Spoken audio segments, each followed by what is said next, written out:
experiments, tests, surveys, study of other results,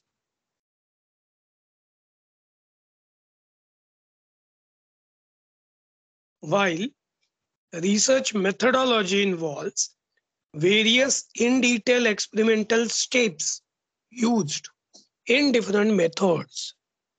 म्हणजे research म्हणजे वेगवेगळ्या मेथड की ज्याने आपण एखादा रिसर्च करणार आहोत, आणि मेथोडॉलॉजी म्हणजे ती मेथड फॉलो करताना कुठल्या कुठल्या स्टेप्स वापरायच्या. That is called methodology. I hope I am very clear. So research methods involves all techniques to initiate, perform, and complete the study. Generally, these are used in the latter part of research as used for making appropriate conclusions. While research methodology is various in detail experimental steps used. It is used at the start of the experiment. म्हणजे काय करायचंय हे आधी plan करायचंय. So it is used at the start of the experiment. It is multi-dimensional and has a wider scope than research methods.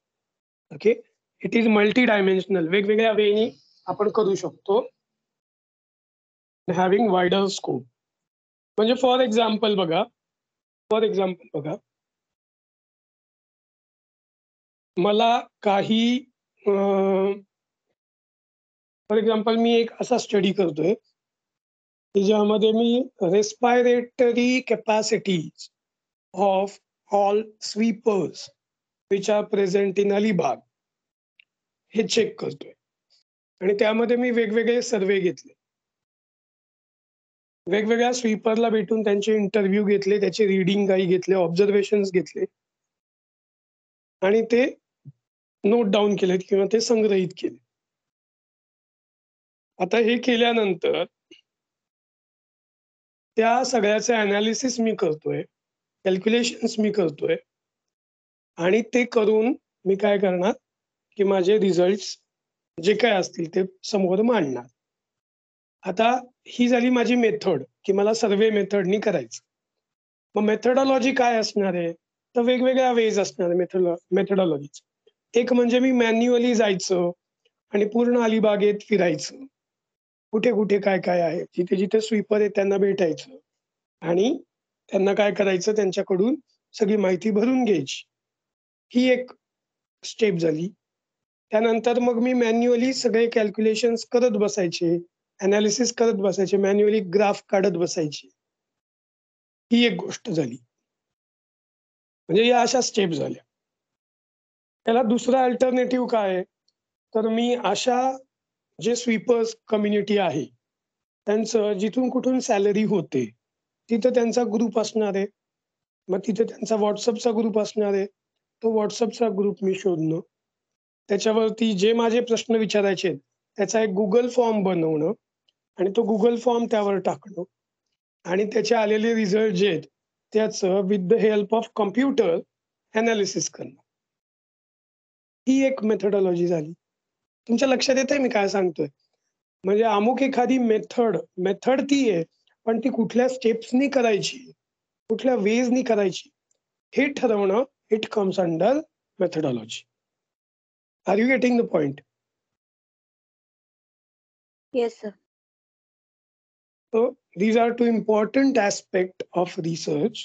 What is research methods and what are research methodologies? I hope you all must have understood this.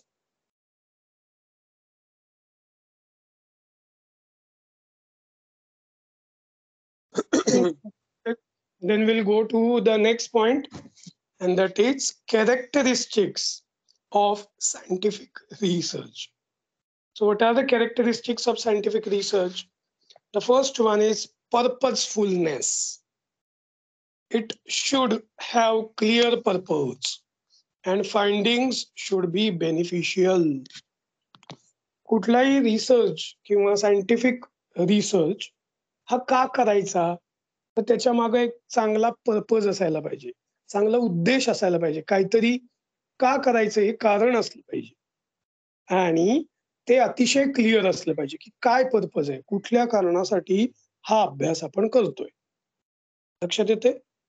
And the finding should be beneficial आणि जो purpose आहे, तो beneficial असायला पाहिजे for Mankind or for nature or for something.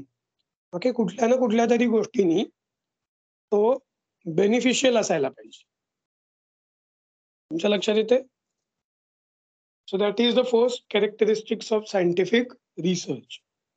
Second, it should have objectivity. More objective the interpretation, more scientific the investigation. म्हणजे जो कुठला study तुम्ही करणार आहात, त्याला वेगवेगळे ऑब्जेक्टिव्ह असायला पाहिजे. ऑब्जेक्टिव्ह तुम्हाला नक्की काय करायचंय. म्हणजे मी असं म्हटलं, की मला सगळ्या अलिबागमधल्या स्वीपर्सची रेस्पिरेटरी कॅपॅसिटी चेक करायची. हे झालं माझं पर्पज. पण म्हणजे मला नक्की काय करायचंय? तर ते सगळ्या गोष्टी या ऑब्जेक्टिव्हमध्ये टाकणं. म्हणजे त्या सगळ्या गोष्टी टाकणं म्हणजे ऑब्जेक्टिव्ह. ठीक आहे. म्हणजे मी त्यांचे इंटरव्ह्यू घेणार आहे, सर्व्हे घेणार आहे. का त्यांच्या वेगवेगळ्या टेस्ट करून बघणार आहे.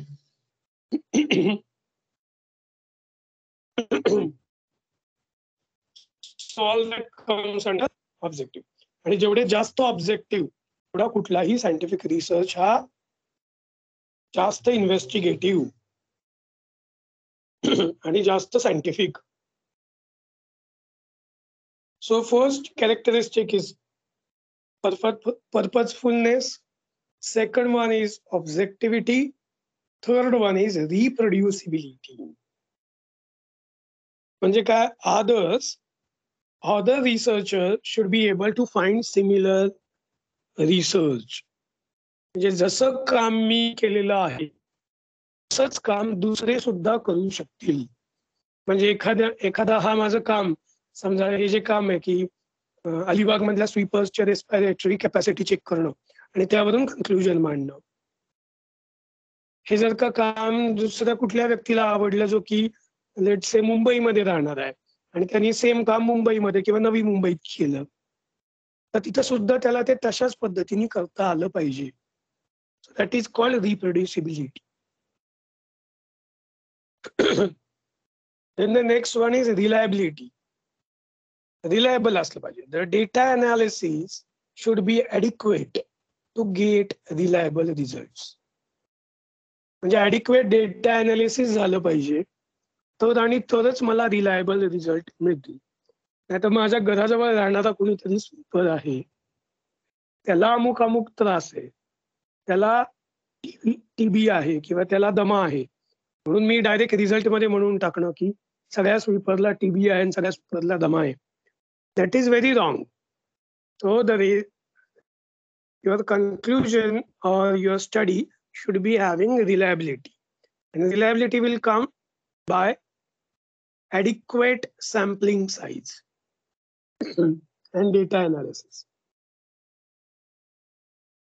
Okay, it should have a rigor. Next characteristic, rigor. That is the degree of precision of the investigation. आणि जी काही इन्फॉर्मेशन आहे ती प्रिसाइज असली पाहिजे, ॲक्युरेट. मुख्यतः मॅक्झिममली ती नंबर्सच्या बेसमध्ये घेता आली पाहिजे, म्हणजे ती प्रिसाइज येईल. And it should have testability, means should be able to apply statistical test.